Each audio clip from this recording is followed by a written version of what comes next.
अस्सलाम वालेकुम। Programme night addition में हम आपको खुशामदीद कहते हैं। नाजरीन, आज chief election commissioner Sikandar Sultan Raja ने 3 रुकनी बेंच की सरबराही की, जिसमें दरख्वास्त गुजार अकबर एस बाबर, वफाकी वज़ीर असद उमर, वज़ीर मुमलिकत फ़ारूक हबीब, आमिर कियानी और वकील तहरीक इंसाफ शाह खावर इलेक्शन कमीशन में पेश हुए।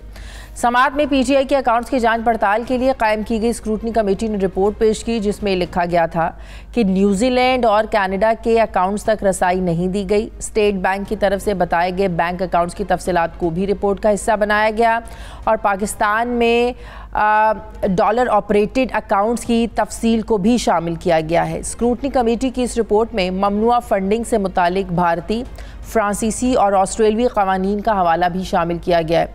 रिपोर्ट के मुताबिक तहरीक इंसाफ ने 2008 और 2009 के 2 बैंक खातों को जाहिर ही नहीं किया।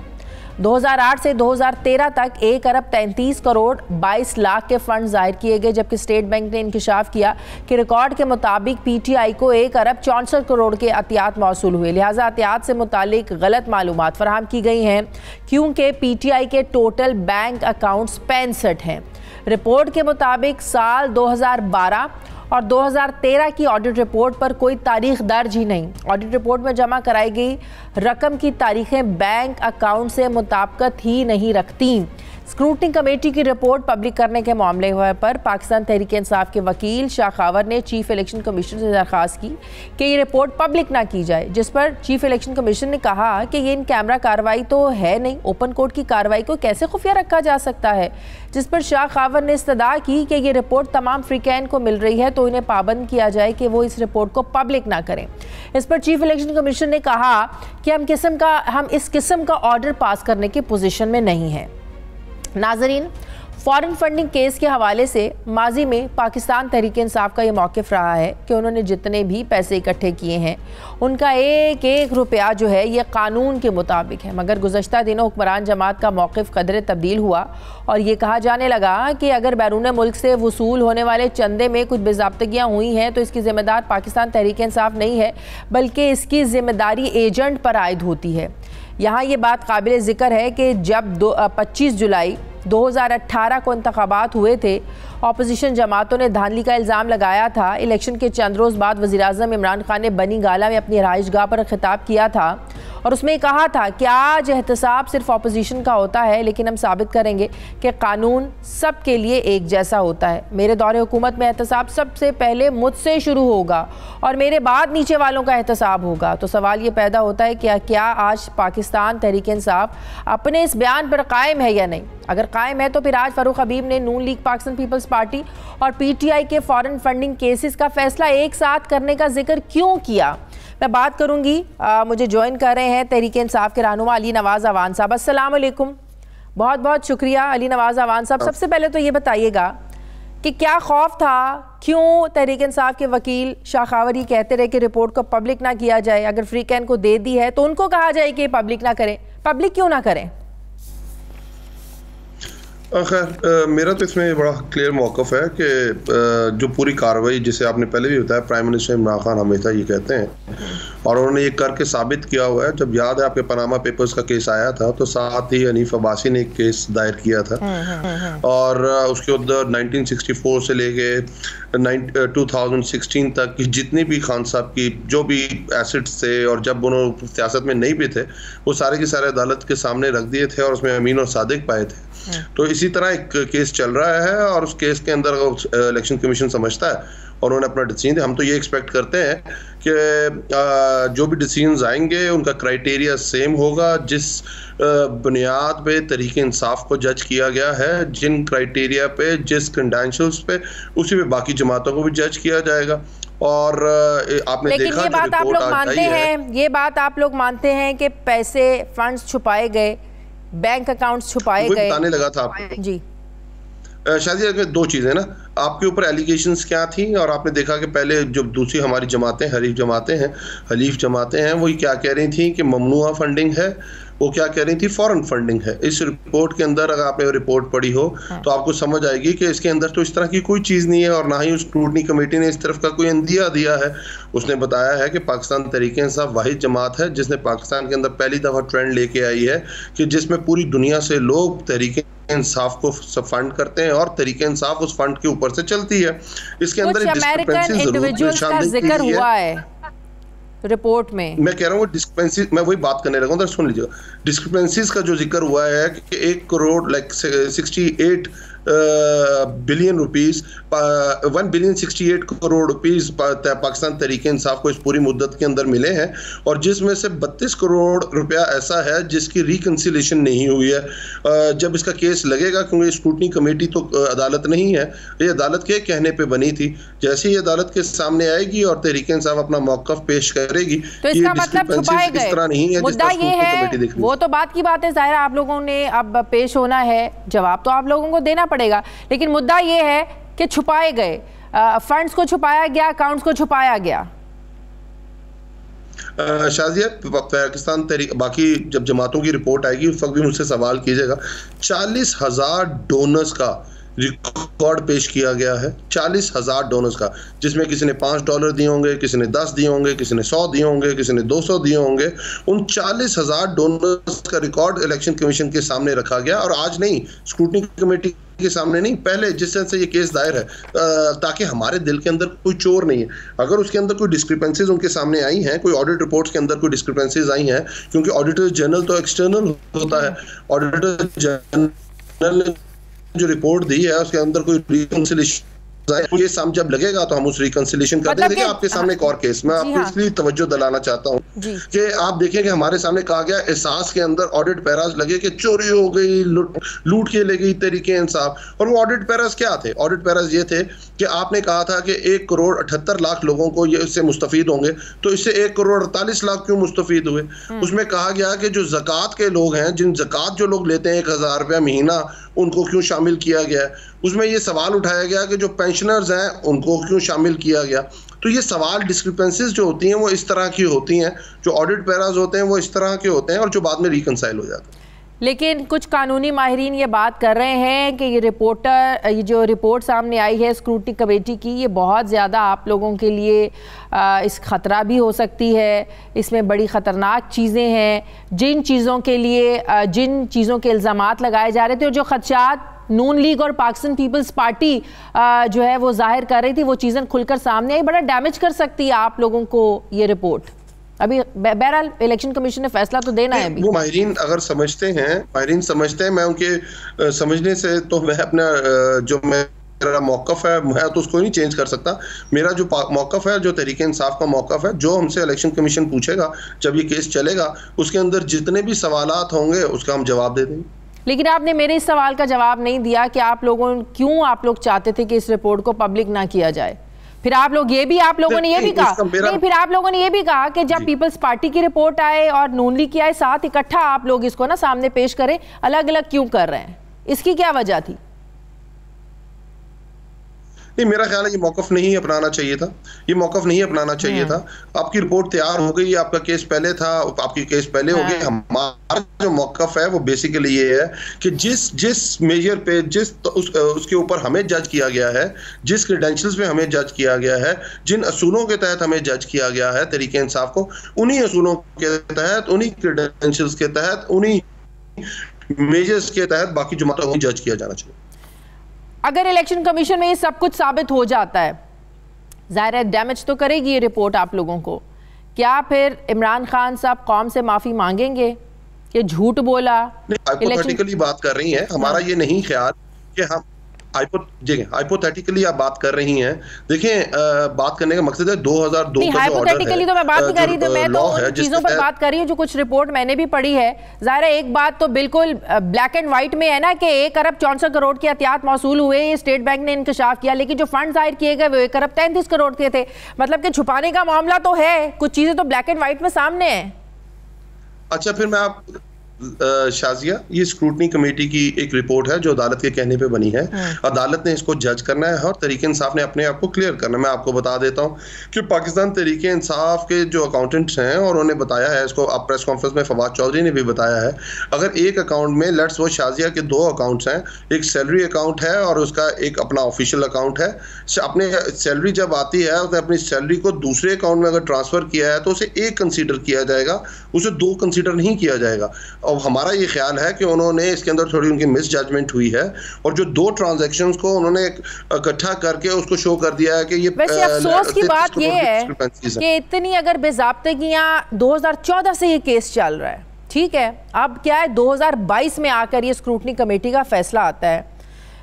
इन 7 सालों में भी अगर आप सब ये चीज़ें क्लियर नहीं कर सके, इन 7 सालों के बाद भी अगर आप ये कहें कि अच्छा अगर ये हो गया तो देख लेंगे, जवाब दे देंगे, तो ये तो फिर कहा जा सकता है। और फिर दाल में काला कुछ इस वजह से भी लगा कि आप लोगों ने बहुत बार इसको डिलेइंग टैक्टिक्स भी आप लोगों ने यूज़ किया। आप लोगों ने इलेक्शन कमीशन के दायरे इख्तियार को चैलेंज किया, फिर इलेक्शन कमीशन ने जब स्क्रूटनी कमेटी बनाई आपने उस पर बड़े सवालात उठाए। आप लोगों ने बहुत ज़्यादा डिलेइंग टैक्टिक्स यूज़ किए जिसकी वजह से ज़ाहिर शकूक व शुबात में इजाफा हुआ। अच्छा ये देखें जी, और ये केस का देखें, ये पहले इलेक्शन कमीशन में उठाया गया, फिर सुप्रीम कोर्ट के अंदर ये केस गया और सुप्रीम कोर्ट ने इसको फाइनल किया कि इसकी जो जुरिस्डिक्शन है वो इलेक्शन कमीशन है। देखिए मेरा जो आईनी हक है और मैं समझता हूँ इंसाफ हासिल करने के लिए जिस जिस फोरम पे मुझे जाना चाहिए वो मैं जाऊँगा। अगर आप कह दें कि मैं आईनी तौर पर अगर मैं उस चीज़ के लिए केपेबल नहीं था या आईनी तौर पर वो मुझे राइट हासिल नहीं था तो मैं आपकी बात मान जाता हूँ। जितने आईनी हक थे वो हमने यूज़ किए। अब आपकी एक रिपोर्ट सामने आ गई हुई है, मैंने आपको उसकी क्लैरिफिकेशन दे दी हुई है। जैसी केस चलेगा दूध का दूध पानी का पानी हो जाएगा। बहुत बहुत शुक्रिया अली नवाज अवान साहब, पाकिस्तान तहरीक इंसाफ के रहनुमा थे। मुझे ब्रेक लेनी है, वापस आते हैं एक छोटे से वक्फे के बाद।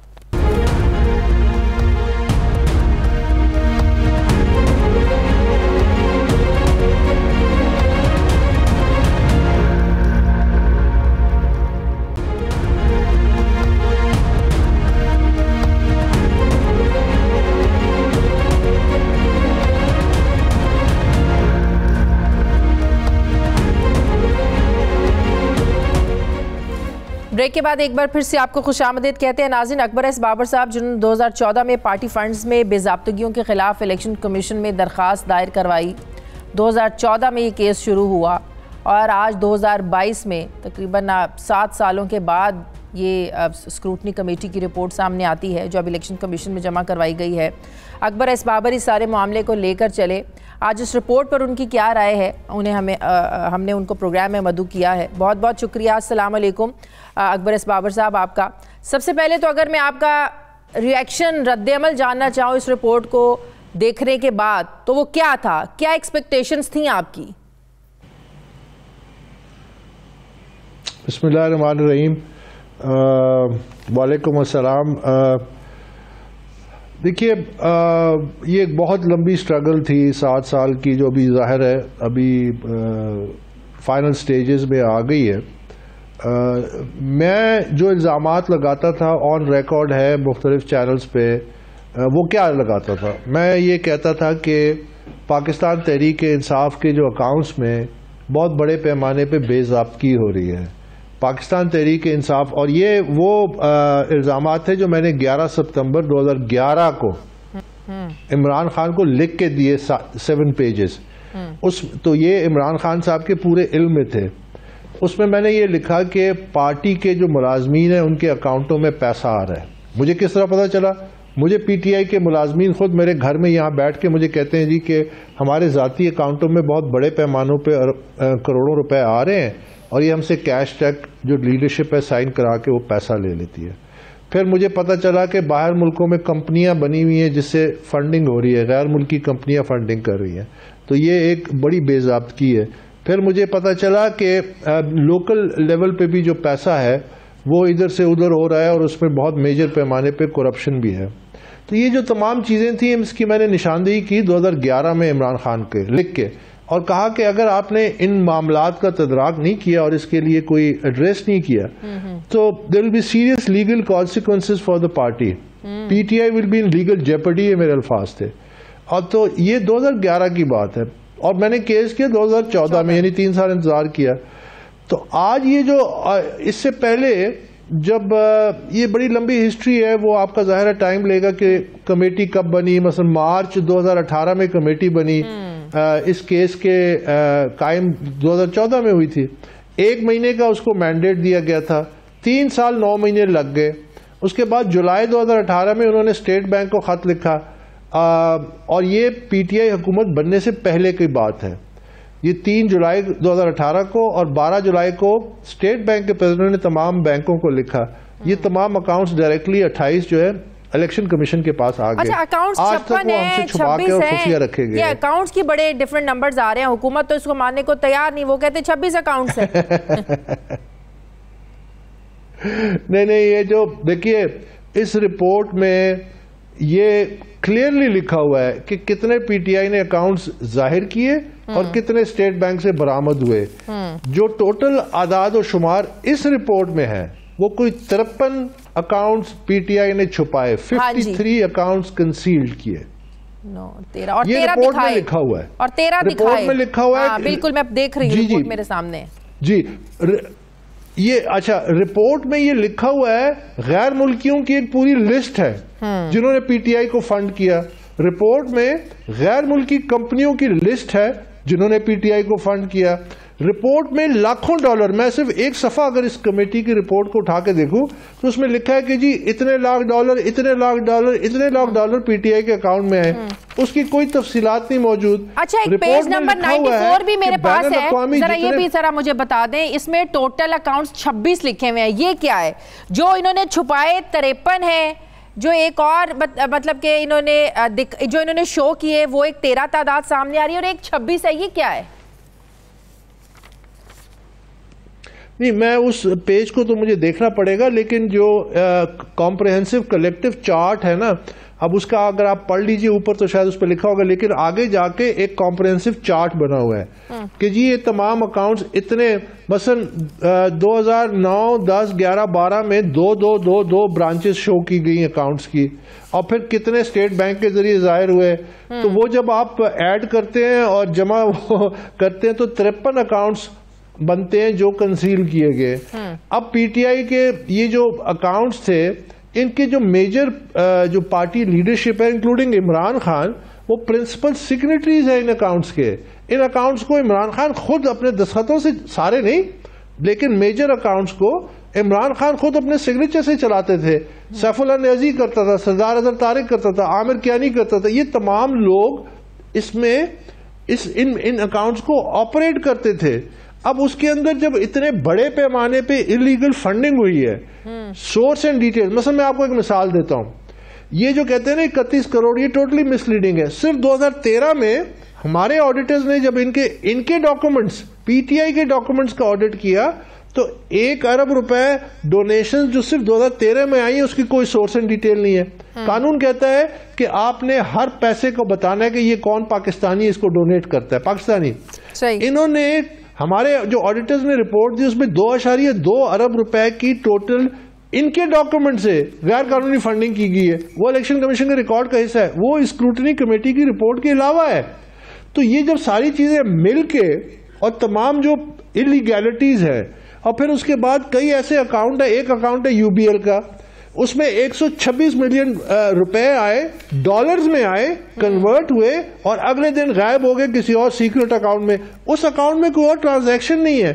25 से 26 मिलियन रुपीस सिर्फ इमरान खान के लिखा हुआ है चेयरमैन ऑफिस कैश डिपॉजिट। ये हमारे ऑडिटर्स की रिपोर्ट में है, स्पेसिफिक ट्रांजैक्शंस उसमें मेंशन की गई हैं। और ये अब जो स्क्रूटनी कमेटी की रिपोर्ट है, इसमें तो बड़ा बेबसी का भी इजहार किया गया है कि जी हमें इन्होंने कनाडा के अकाउंट्स की तफसील नहीं दी, हमें न्यूजीलैंड की नहीं दी, हमें अकाउंट्स की रसाई नहीं दी। तो ये तो मैं कहता नहीं था कि ये अकाउंट्स, ये जो कमेटी है ये मजबूर है। जब कमेटी ने हमें लिख के दे दिया कि हम आपको ये 28 बैंक अकाउंट्स जो स्टेट बैंक से आई हम आपको इसलिए नहीं दे रहे कि पीटीआई का दबाव है, तो वो बेचारी कमेटी उसके बावजूद ये जो है फैक्ट्स को इकट्ठा किया है। ज़ाहिर ये फैसला तो नहीं है, ये कोई जजमेंट तो नहीं है। अब ये जो सारा डेटा इकट्ठा किया है इलेक्शन कमीशन की हिदायत पर, अब ये जमा जो करवाई है फैसला तो इलेक्शन कमीशन ने करना है। इलेक्शन कमीशन अपने टाइम भी अब कुछ देखेगी, अपने टाइम भी चीजें ऑब्जर्व करेगी, डॉक्यूमेंट्स देखेगी, सबूत देखेगी, या जो भी फैसला होना है वो इस रिपोर्ट पर होना है?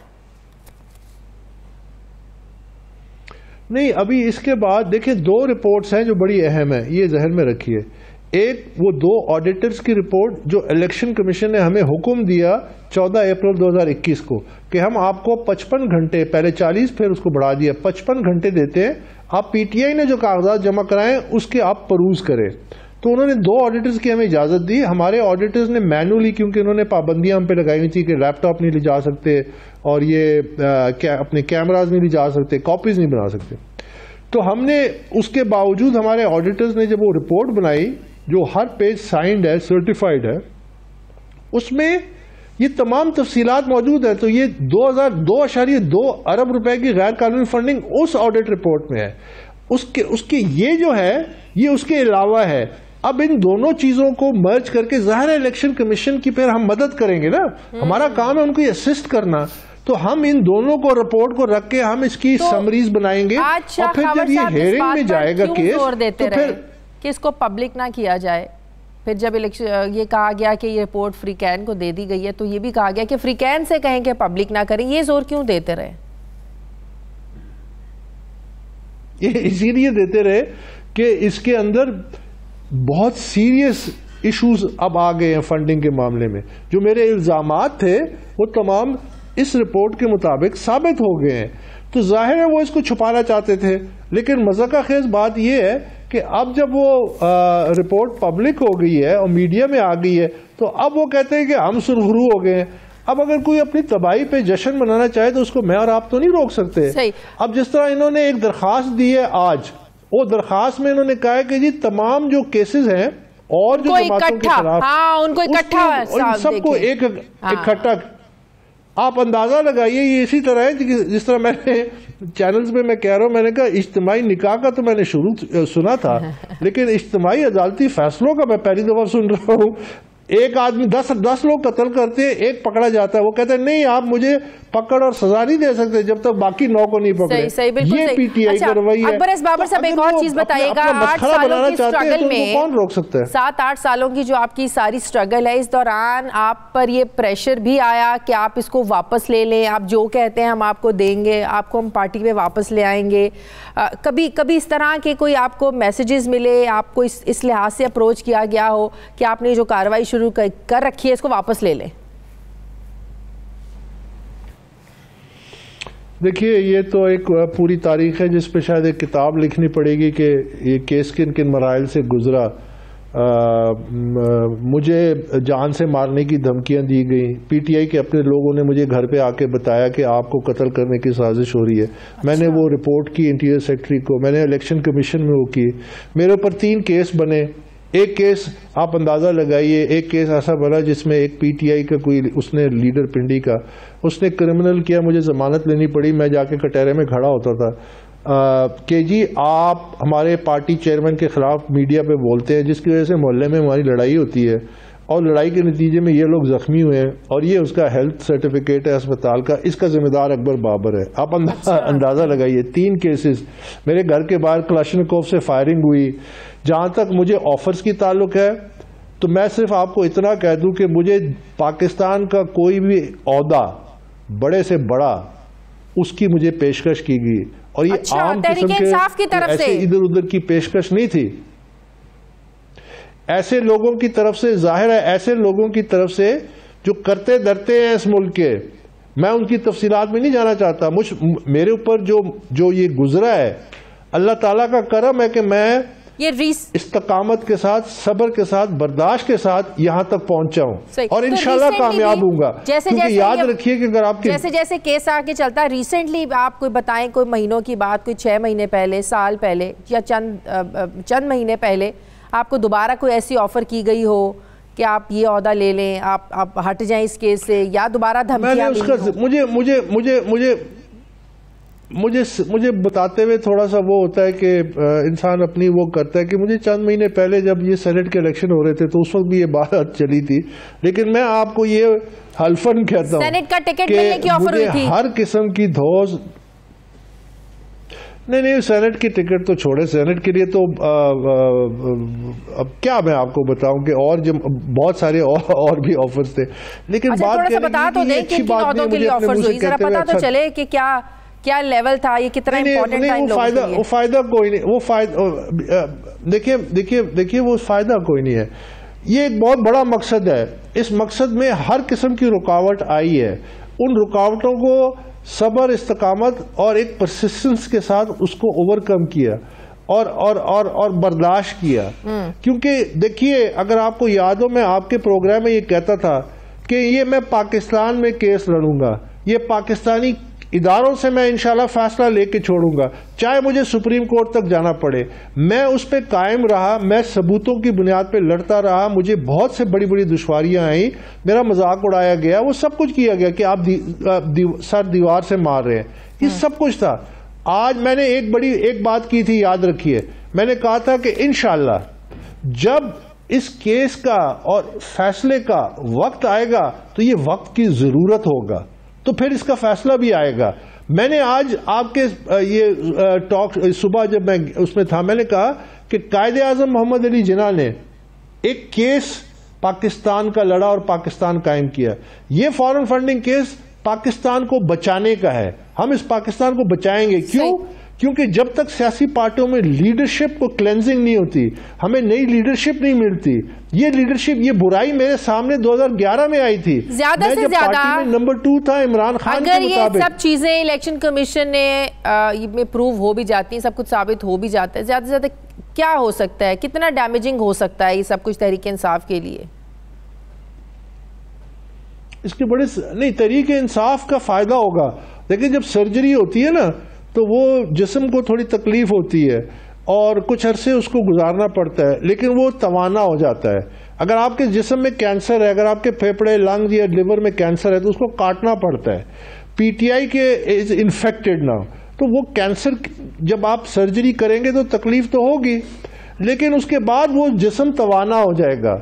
और इसके जो डायरेक्ट कॉन्सिक्वेंसेज हैं वो बड़े सीरियस हैं, क्योंकि इमरान खान पीटीआई के चेयरमैन के हैसियत से उन्होंने false and fake certificate sign किया जब ये साबित हो जाएगा। क्योंकि ये तमाम जो इरेगुलरिटीज हैं, ये वो सर्टिफाई करते हैं कि जी ये तो है ही नहीं, हमारी कोई प्रोहिबिटेड फंडिंग नहीं है, हमने कोई बैंक अकाउंट कंसील नहीं किए।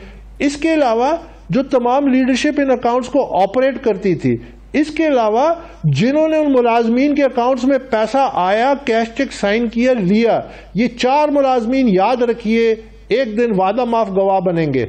अच्छा। और ये दे विल सिंग इतनी स्टोरीज, क्योंकि मुझे तो बता चुके हैं। ठीक है, तो वो क्रिमिनल केसेस फिर बनते हैं, मनी लॉन्ड्रिंग का बनता है, कंसीलमेंट का बनता है, करप्शन का बनता है, बहुत सारे फिर क्रिमिनल केसेस बनते हैं। अकबर एस बाबर साहब मेरे साथ थे प्रोग्राम में। एक ब्रेक लेनी, वापस आते हैं वक्फे के बाद।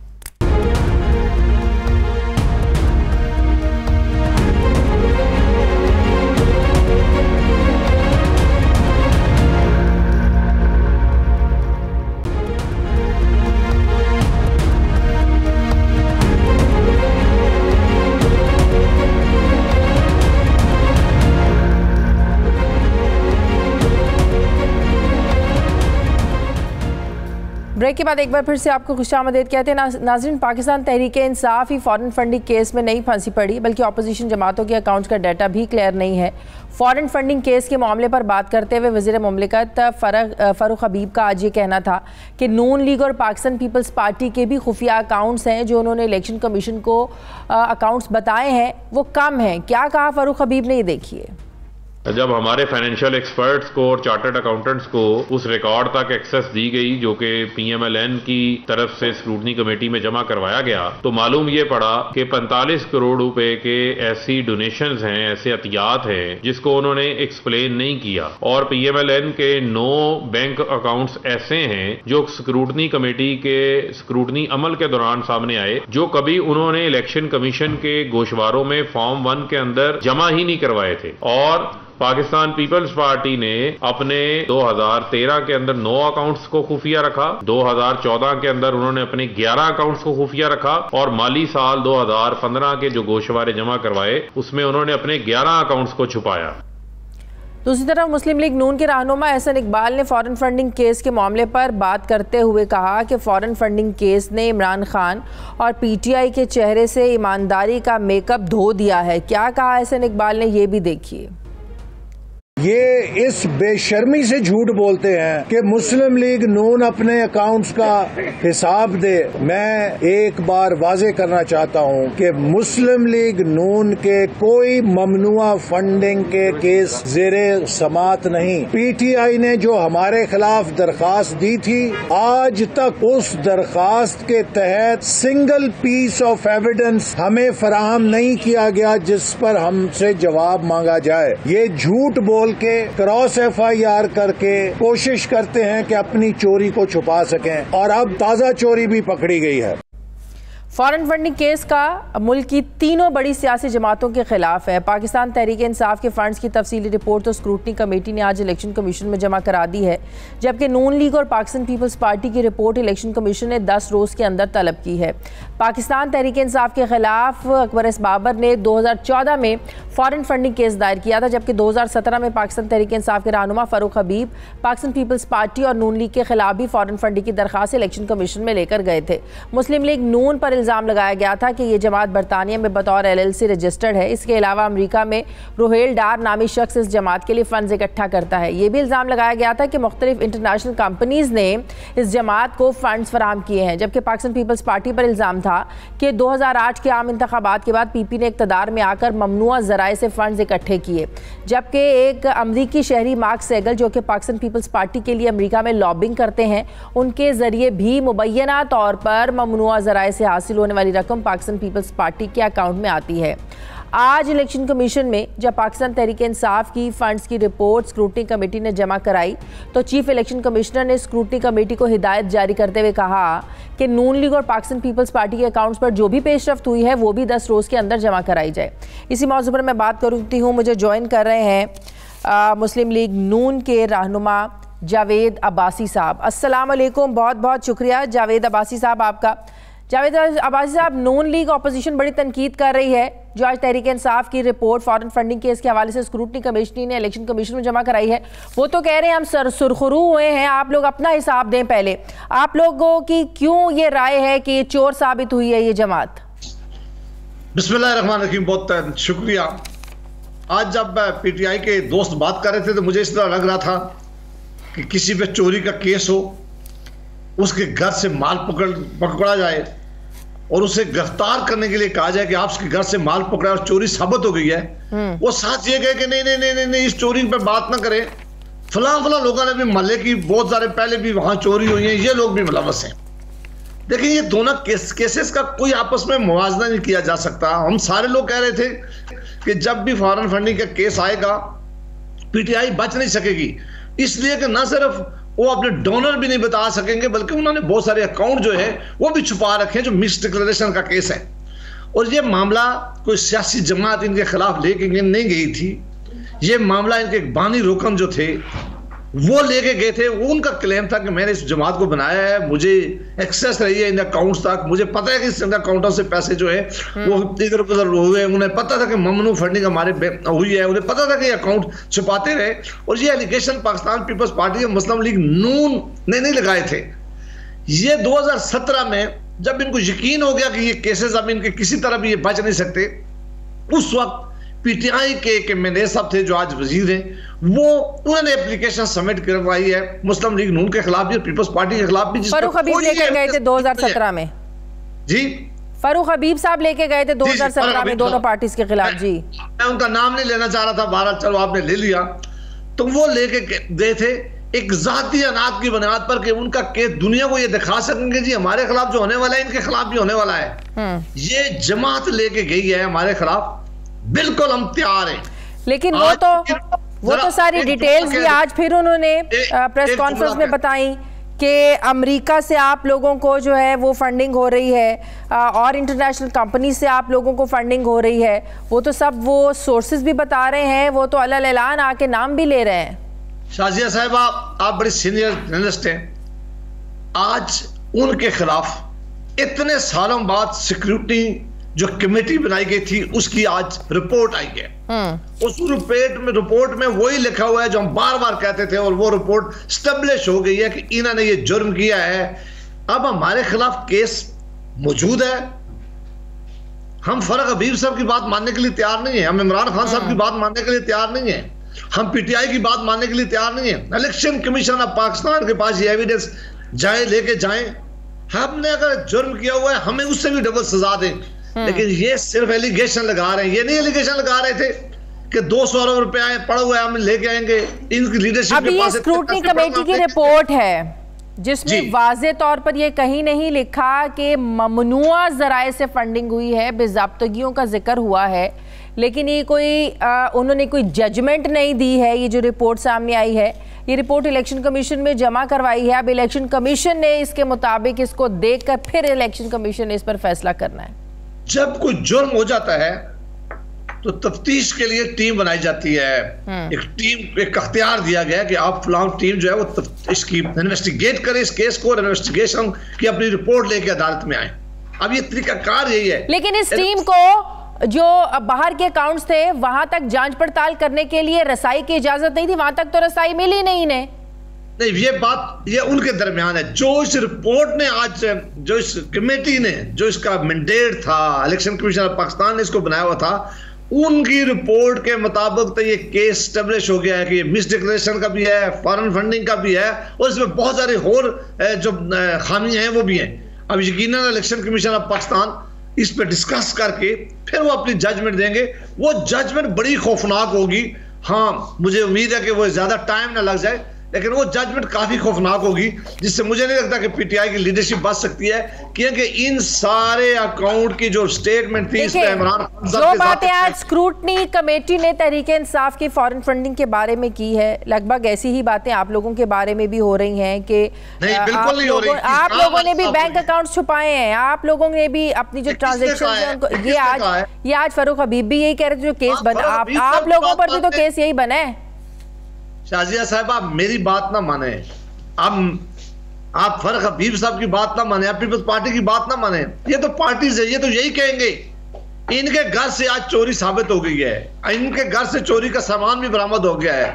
आज इन्वेस्टिगेटिंग एजेंसी ने भी कह दिया कि इन्होंने चोरी किया। अब ये कहते हैं कि फलां फलां फलां भी चोर है। भाई, हमारे खिलाफ अगर कोई केस है तो मेहरबानी करके लेके जाएं। हाँ, उस दिन आपकी बात को मैं मानूंगा जिस दिन सिक्योरिटी कमेटी हमारे बारे में भी ये एलिगेशन साबित करके ऊपर इलेक्शन कमीशन को 10 दिन में ये सामने आना है। आज इलेक्शन कमीशन ने कहा सिक्योरिटी कमेटी को कि पीपल्स पार्टी और नून लीग के खिलाफ जो सारी आप लोगों ने डाटा इकट्ठा करना है 10 दिन के अंदर जमा कराएंगे। भी बिल्कुल कराएंगे, और आप देखेंगे कि इंशाल्लाह हमारे रिकॉर्ड ठीक है, हमारे खिलाफ कोई एलिगेशन नहीं है। हम हर साल जमा करवाते रहे, और उनकी सिक्योरिटी कमेटी की रिपोर्ट आएगी कि ये बिल्कुल अकॉर्डिंग टू लॉ के मुताबिक इन्होंने किया है, और अब हमारे खिलाफ कोई एलिगेशन साबित नहीं होगा। ये फरक हबीब साहब, ये प्राइम मिनिस्टर साहब, ये इनकी मीडिया टीम, ये एक काम में शाजिया साहिबा माहिर है, एलिगेशन लगाने में, इल्जाम लगाने में, बोतान लगाने में, गाली देने में, इनकी महारत है। इसमें इनका कौन आप समझते हैं कि ये इलेक्शन एक्ट जो 2017 है इसकी क्लॉज 204 ये इंप्लीमेंट होगी इस पर, क्योंकि ये तो केस 2008 से 2013 तक का है ना, इस दौरान की सारी फंडिंग और इस हवाले से सारी ट्रांजैक्शन इस टाइम पीरियड की है। लेकिन इलेक्शन एक्ट 2017 जो कहता है गैर ममनुआ फंडिंग के हवाले से कि आप इंडिविजुअल से भी नहीं ले सकते, गैर मुल्की कंपनी से भी नहीं ले सकते, फॉरेन नेशनल से भी नहीं ले सकते, क्या यही अप्लाई होगा इस रिपोर्ट पर भी? बिल्कुल अप्लाई होना चाहिए, ये इसको जोर दिया जाएगा और मुझे यकीन है अप्लाई होगा। इससे भी खौफनाक बात यह है कि ये मिस डिक्लेरेशन का भी है। इन्होंने मिस डिक्लेयर किया है, इन्होंने चीजें छुपाई हैं। उस कानून के मुताबिक, इलेक्शन लॉ के मुताबिक, अगर कोई इंडिविजुअल जो इलेक्शन लड़ रहा है या कोई जमात मिस डिक्लेरेशन करती है, फिर उसके लिए सजा जो है वो मुतय्यन कर दी गई है। और वहां रिपोर्ट की रोशनी में सारी आप लोग क्या एक्सपेक्ट करते हैं इससे? क्या आप लोगों इससे जो है ना आप लोगों को उम्मीद है कि क्या फैसला होगा? इलेक्शन कमीशन को क्या फैसला करना चाहिए? देखिए, वो तो एक अदालत है, उसको आइन के तहत एक पाबंदी हासिल है, उनको अख्तियार हासिल है, फिर उनको अपने जो रूल्स एंड लॉ है उनको भी अख्तियार हासिल है। हम कह रहे थे कि ये मामला है वो सच साबित हो गया है। अब अदालत ने कल क्या फैसला कर रहे हैं, मुझे यकीन है कि बहुत सख्त जजमेंट उनकी इस मामले पर आएगी। यानी अगर ये इतनी सख्त जजमेंट ना होती तो ये इतने डरते ना। एक कम पेश को 50-60 दफा ये हाई कोर्ट में गए इस प्रोसीडिंग को रुकवाने के लिए। आप देख लेंगे केस कब शुरू हुआ था, कब तक इन्होंने इलेक्शन कमीशन के दायरे इख्तियार को चैलेंज किया, फिर जो स्क्रूटनी कमेटी बनी उसको चैलेंज किया था। अगर ये सच्चे होते, ये ठीक होते, ये पहले 6 महीनों में क्या अपनी चीजें साबित करते। हाई कोर्ट गए, सुप्रीम कोर्ट गए, उनकी जुरिस्डिक्शन चैलेंज किया है, बार बार उनके फैसले चैलेंज करते रहे, और इतने साल इन्होंने लगा दिए। इनको ये पता था, ये जानते थे कि इनसे बहुत सारा ब्लंडर इन्होंने कमिट किए हुए और इससे बच नहीं सकेंगे। वक्त आ गया है, मेरा ख्याल है कि अब इनके लिए बहुत बड़ी मुश्किलात जो है वो सामने आने वाली। बहुत बहुत शुक्रिया। मुस्लिम लीग नून के सेनेटर जावेद अब्बासी साहब मेरे साथ हैं। मुझे ब्रेक लेनी है नाज़रीन, वापस आते हैं छोटे से वक्फे के बाद।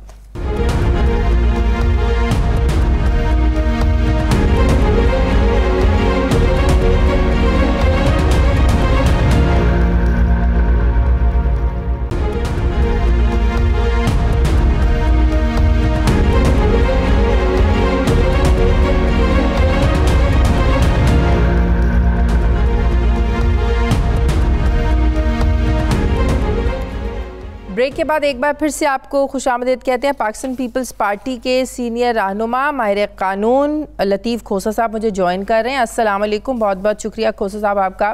खोसा साहब, बतौर पाकिस्तान पीपल्स पार्टी के रहनुमा के मैं आपसे बाद में बात करती हूँ, लेकिन एज आ कानूनी माहिर मुझे सबसे पहले अपनी राय बताइएगा, इसकी इम्प्लीमेंटेशन बताइएगा, इसके असरात बताइएगा कि तहरीक इंसाफ की सियासत पर क्या हो सकते हैं, ज़्यादा से ज़्यादा हो क्या सकता है तहरीक इंसाफ के साथ अगर इलेक्शन कमीशन में ये सब कुछ जो है ना ये साबित हो जाता है। देखें, इलेक्शन कमीशन में अगर ये साबित हो जाता है तो जाहिर है कि पाकिस्तान तहरीक इंसाफ का बोरिया बिस्तर जो है वो बंद हो जाएगा। एक तो ये है कि अगर आप इनके बहुत सारे मामलात हैं जो इलेक्शन कमीशन के पास, और इन्होंने जितना मुतनाज़ा एक किस्म का बनाने की कोशिश की है इलेक्शन कमीशन को, उतनी ही इनको जो है मुंह की खानी पड़ी है। एक तो इनकी जो फॉरेन फंडिंग का केस है उसमें देखिएगा कि वो, चूंकि मैं उस केस में पीपल्स पार्टी की तरफ से वकील भी रहा हूं, इसलिए इनके फॉरेन फंडिंग के तो ओपन एंड शट केस है और इनके पास कोई जवाब नहीं है। फॉरेन फंडिंग में भी 2 किस्म की फंडिंग होती हैं। एक वो फंडिंग होती है जिसको आप कह सकते हैं कि जो है आपके पाकिस्तानी जो एक्सपैट्रिएट्स हैं, जो हमारा उधर पाकिस्तानी शहरी काम कर रहा है, वो अगर आपको फंड्स देता है, चले समझ आती है वो। एक वो है जो आपको इदारे देते हैं, एक वो है जो इंटरनेशनल एजेंसीज या कंपनीज या फर्म्स देती हैं। तो वो जो फर्म्स जिनका जाहिर है कि हुकूमत के साथ ताल्लुक है, मसलन इनकी इंडिया के साथ भी आते हैं, अमेरिका के भी आते हैं, इनके बहुत सारे ऐसे फंड्स हैं, और इनका जो बताने वाले हैं वो भी इनके अपने ही रुकन है, कोई हमारे में से किसी ने वो मुखबरी नहीं की है, इन्हीं के वो माशाल्लाह करते धरते रहे और उन्होंने ही आके ही spilled the beans over there. तो जाहिर है कि अगर ऐसे फंडिंग जिसमें जो है ममनुआ है, अगर वो फंडिंग भी साबित हो जाती है तो पाकिस्तान तहरीक इंसाफ रिपोर्ट में कहीं ये जिक्र नहीं है कि ये है वो ममनुआ जराए जिसके जरिए तहरीक इंसाफ के जो अकाउंट्स थे उनमें पैसे आए। स्क्रूटनी कमेटी की रिपोर्ट जितनी जो मोटा मोटा मैंने इसको ऑब्जर्व किया, मुझे तो कहीं नहीं ये मिला। नहीं, आपको नहीं मिला होगा, लेकिन हमने देखा है उसमें ऐसी चीजें हैं। अब ये कहना कि ममनुआ है या नहीं है, ये तो इलेक्शन कमीशन का काम है देखना। जो स्क्रूटनी कमेटी है उसका ये दायरा इख्तियार नहीं है। उसने तो यही बताने हैं कि ये फंड्स जो हैं और ये अकाउंट्स जो हैं, ये जो है इन्होंने इख्फा किए हैं। एक वजह ये भी तो हो सकती है कि जाहिर नहीं किए तहरीक इंसाफ को बाहर के अकाउंट्स, इनकी जो कमेटी है स्क्रूटनी कमेटी, इनको उन अकाउंट्स तक जो गैर मुल्की अकाउंट्स है वहां तक रसाई नहीं दी गई, तो वो कैसे इसकी जांच पड़ताल करते? सुभान अल्लाह, यानी मुझे कोई फंड देता है और मुझे पता ही नहीं है और मुझे रसाई नहीं मिलती है, ये कैसी बात आप कर रही हैं? देखिए, जो तहरीक इंसाफ को एज अ पार्टी जो भी जांच पड़ताल की बाहर के अकाउंट्स तक के, बाहर के अकाउंट में कहां से पैसे आ रहे हैं वहां तक की उनको रसाई नहीं दी गई। खोसा साहब, नहीं, पूरे वो अकाउंट्स की पूरी रसाई है। वो इन्होंने जो डिसाइफर किया है, इन्होंने अनअर्थ किया है, इन्होंने पेश किया है। इनके अपने जो कारकुन था, जो जिसने दरखास्त दी है, उसी ने सारे इजहार किया है। वो नेट पर आपको सारा कुछ मिल जाता है। वो कोई ऐसी चीज नहीं है, कोई रॉकेट साइंस नहीं है। हाँ, अलबत्ता उसने स्क्रूटनी कमेटी ने ये नहीं कहना है कि ये ममनुआ शिक में आता है। ये है वो फॉरेन फंडिंग में तो आ जाएगा कि हाँ जी ये फॉरेन फंडिंग हुई है जिसका इन्होंने जिक्र नहीं किया है। अब वो ममनुआ शिक में आता है या वो जवाज उसका कोई बनता है, वो और बात है। तीसरी बात यह है कि जो इख्फा किया है, क्यों इन्होंने जिक्र नहीं किया है? ये कह देना कि जी हमें वो जो भेजने वाला था, तरसील करने वाला था, हमारा देने वाला था, या हमारी वहां की मुकामी पार्टी जो थी उन्होंने दिया और इसलिए हमने उसको डिसाइफर नहीं किया, हमने पूछ-गुछ नहीं की है। ये तो अब्स है, इस बात को किसी ने नहीं मानना है। तो बाहर कैफ ये जो अकाउंट छुपाए, ये क्यों दरखास्तें देते रहे? जो अकाउंट छुपाए, जो आज सिर्फ छुपाए नहीं, चले जो छुपाए, जो इन्होंने आज एडमिट नहीं किया है, इन्होंने बहुत उसकी इम्प्लीकेशंस क्या हो सकती है? बहुत सारी दरखास्तें दी। देखिए रैमिफिकेशन इसकी बड़ी क्लियर है। एक तो ये बारहा दरखास्तें देते रहे कि इसको रोका जाए। पहले इन्होंने चैलेंज किया कि इलेक्शन कमीशन के दायरे अख्तियार में नहीं है। वो round of litigation Islamabad high court से लेकर सुप्रीम कोर्ट तक उन्होंने कहा नहीं है। फिर इन्होंने बारहा दरखास्तें दी कि इसको रोका जाए, इसको इल्तवा किया जाए, मौखिर किया जाए, ये किया जाए, वो किया जाए। ये कई साल पर मुहित है जो इन्होंने आखिर कुछ तो पासदारी, कुछ तो राजदारी थी जिसको ये चाहते थे कि ये जो है मंजर आम पर ना आए। तो जाहिर है कि हमने भी तकाजा किया, बाकी जमातों ने भी तकाजा किया कि भाई इसका जो है फैसला तो कीजिएगा। दूध का दूध, पानी का पानी सामने तो आना चाहिए। हमारे ऊपर इल्जाम इन्होंने लगा दिया एक पीपीपी, वो एक प्लास्टिक प्रोसेसिंग कोई प्लांट पीपीपी मिलता था तो इन्होंने उठा करके वो भी हमारे खाते में डाल दिया कि देखें जी ये पीपीपी है। ओ भाई वो एक प्लास्टिक प्रोसेसिंग प्लांट थी जो उधर लगी हुई थी, उसको उन्होंने एडवर्टाइजमेंट किया, कोई फंड लिए, इन्होंने कहा जी पाकिस्तान पीपल्स पार्टी है। बहरहाल जवाब तो आप लोगों को भी अपने अकाउंट्स का देना है। हमने तो दे दिया। हमारे ऊपर फॉरेन फंडिंग का नहीं है। हमें कहते हैं मुकामी फंडिंग की बात है कि जी 3 पीस और 4 पीस में आपने क्यों इंटरजेक्ट किया। आपको भी पता है, सारा पाकिस्तान जानता है कि 4 पी 3 पी एक ही चीज है। लेकिन हमें 4 पी इसलिए बनानी पड़ी क्योंकि जनरल परवेज मुशर्रफ ने बीबी को बाहर रखने के लिए, हमें पॉलिटिकल एरिना से बाहर रखने के लिए किया। नवाज शरीफ साहब की जानिब से तो उस वक्त जावेद हाशमी जो कि सदर से मुस्लिम लीग नून के, वो तो पाकिस्तानी में थे, उनकी पार्टी तो लड़ सकती थी। हमारी बीबी शहीद जो है वो बाहर थी मुल्क से, और इन्होंने शर्त ऐसी रखी कि अगर मुल्क में नहीं है तो इलेक्शन नहीं लड़ सकते। हमने रातों रात बैठकर 4 पीस बना के मखदूम अमीन फहीम को हमने सदर बनाया। तो हमने अगर इंटरचेंज किए अपने अकाउंट से 3 पीस और 4 पीस में, तो ये कहते हैं जी 4 पीस ने 3 पीस को दिए, क्यों दिए? और आज फारूक हबीब ने, आज फारूक आप लोगों पर यह भी एलिगेशन है कि पीपल्स पार्टी ने 2013 में 9 अकाउंट्स, 2014 में 11 और 2015 में 10 अकाउंट्स छुपाए। पीपल्स पार्टी के पास 34 करोड़ के जो फंड्स हैं उनका कोई रिकॉर्ड ही नहीं है। क्या फारूक हबीब ने गलत कही ये सारी बातें? बिल्कुल झूठ कहा है। हमने एक एक चीज दी है इलेक्शन कमीशन ऑफ पाकिस्तान को। हमारा साल हर साल पर, मैं खुद सेक्रेटरी जनरल रहा हूं 4 साल, मैं अपने दस्तखत के जो है साइन करके अकाउंट्स जमा करवाता रहा हूं इलेक्शन कमीशन ऑफ पाकिस्तान में। कभी आज तक किसी ने एतराज नहीं किया है। और फिर बात हो रही है फॉरेन फंडिंग की। ये तो मुकामी अकाउंट्स या मुकामी उसकी बात कर रहे हैं। फॉरेन फंडिंग तो हमारा एक धेला भी नहीं है। तो ये मुकामी फंडिंग की भी अगर आप बात कर रहे हैं ना, तो आज एक वजीर साहब भी फरमा रहे थे कि कानून के मुताबिक कोई सियासी जमात किसी दूसरी सियासी जमात को फंड्स नहीं दे सकती, लेकिन पीपल्स पार्टी ने, पीपल्स पार्टी पार्लियामेंटेरियंस और पार्लियामेंटेरियन ने पीपल्स पार्टी के अखराजात उठाए। वो कहते थे खिलाफ वर्जी है, या तो ये तो आप लोग कर ही नहीं सकते। नहीं, बिल्कुल खिलाफ वर्जी नहीं है। मैंने खुद बतौर सेक्रेटरी जनरल वो लिख के दिया था कि हमारा इलेक्टोरल अलायंस जो है 4 पीस का 3 पीस का 4 पीस के साथ इलेक्टोरल अलायंस है, और इसलिए हम ये इकट्ठे इलेक्शन लड़ रहे हैं, एक ही हमें सिंबल दिया जाए। ये तो मैंने लिख के दिया था, इसलिए वो इलेक्शन कमीशन ने मंजूर किया। तो हमारा 4 पीस जो है को 3 पीस ने इलेक्टोरल अलायंस करके ऑफिशियली और लीगली हमने वो दिया, और इसलिए हमने इंटरचेंज किया और फंडिंग भी हमने जो है एक दूसरे को दी। इसमें कोई मुज़ायका नहीं है, इलेक्शन कमीशन की इजाजत से दी, लिख कर दी, बबांगे दोहल दी। इसलिए इसमें तो कोई ऐसा फ्रॉड वाला एलिमेंट या कंसीलमेंट वाला एलिमेंट है ही नहीं। और फिर वो सारा पाकिस्तान जानता है कि भाई 4 पीस और 3 2017 का इलेक्शन एक्ट वही इस पर अप्लाई होगा? जी बिल्कुल वही एक्ट वही होगा, लेकिन ये जो बेसिकली जो है 2002 का जो इलेक्शन ऑर्डर था, ये जो जनरल परवेज मुशर्रफ ने किया था, जिसके तहत जो है पहले ही इलेक्शन जब हुआ था अक्टूबर 2002 में, ये उस वक्त उन्होंने ज़ाब्ता बनाया था। बुनियादी तौर पर इसको 2017 का एक्ट भी रेगुलेट करेगा और आइन का आर्टिकल 17 भी रेगुलेट करेगा, क्योंकि केस ये 2008 से 2013 तक का है, इसीलिए मैंने सवाल पूछा कि इस पे एक्ट कौन सा अप्लाई होगा। नहीं जी, 2002 वाला ही अप्लाई करेगा, 2002 का ऑर्डर अप्लाई करेगा इसे।